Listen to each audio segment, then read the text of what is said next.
नमस्कार विद्यार्थियों।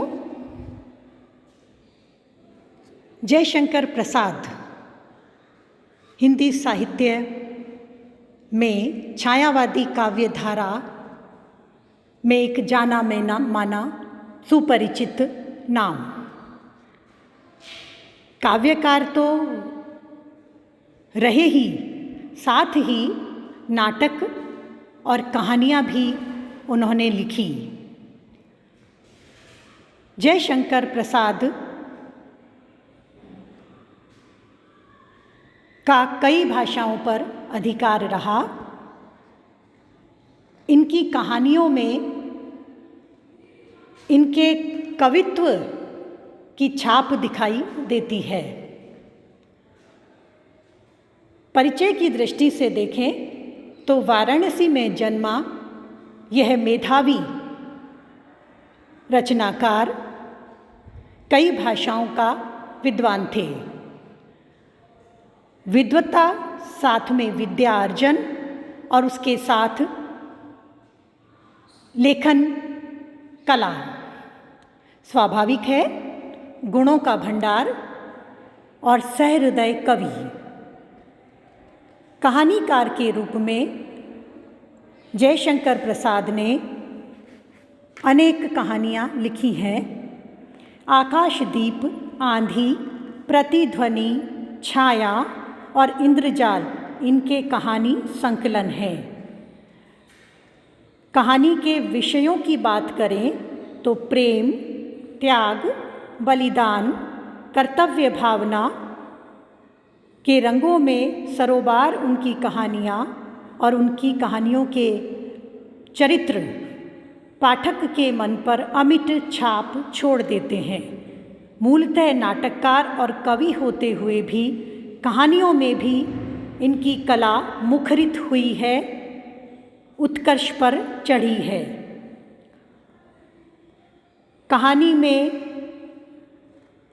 सजीव वातावरण का निर्माण, काव्यात्मक शैली का प्रयोग, छोटे छोटे वाक्य, सुघड़ संवाद योजना प्रसाद जी के कहानियों के विशेष गुण हैं।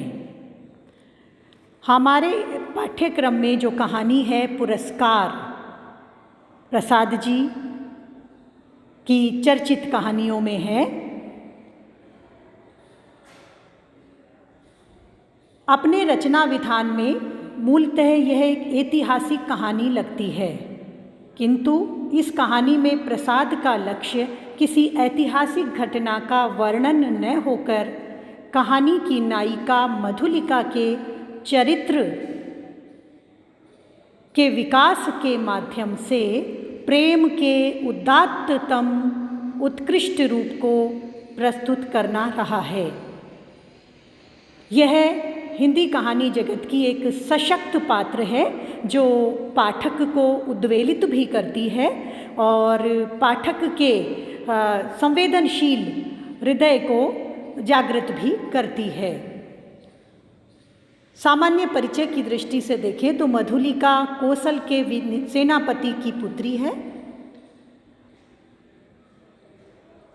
और कहानी के उत्कर्ष में आगे बढ़ते हुए हम देखते हैं कि उसे मगध के राजकुमार अरुण से प्रेम हो जाता है।